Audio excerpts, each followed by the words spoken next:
කියන්න සතුටුයි සර්. අහනවද? කියන්න සතුටුයි මම කලිනුත් ට්‍රේඩින් මේව කරන ගන්න සල්ලි ගන්න කෝස් වලට ගන්දර ඉතින් මම හිතන විදිහට මට සාර්ථක වෙන්න බැරුණා. ඊට පස්සේ මම අහම්බෙන් මම වැඩ කරන ගමන් ටෙක්නිකල් ගේ වැඩ කරන ගමන් අහම්බෙන් දසුන් මල්ලගේ වීඩියෝ එකක් දැකලා තමයි මම එයාට මෙසේජ් එකක් දැම්මට මේක ඉගෙන ගන්න ඕනේ කියලා.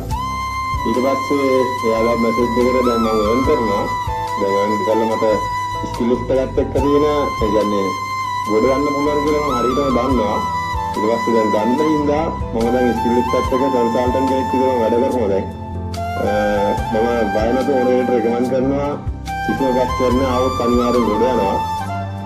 ලයින්ස් වගේ ගන්න පුළුවන් කෙනෙක්ටම සුදු කරනවා කියන්නේ අර අපි හිතපු මානසිකත්වයෙන් නැතුව අපි ඒ කියන්නේ ඉස්සරහට ගන්න පුළුවන් කියලා කියන්නේ මේකෙන් ගොඩ යන්න පුළුවන් කියන පැත්තට අපි මේ ගෙනාවා. තමත් ඒ කියන්නේ කියන්නේ නිරන්තරයෙන් ගාවකින් ඒ කියන්නේ අතුරුයක් කරන ඉස්සරහට වෙලත් එක්ක සිලිස්තායනත් එක්ක ඉස්සරහට යන්න තමයි බලාපොරොත්තු දිගට. ඊට පටන් ගත්තේ දැන් වලට එළියක් තියෙනවා. ඩෝයම් 10න් පටන් ගත්තේ දැන් 70 ගණන් තියෙනවා.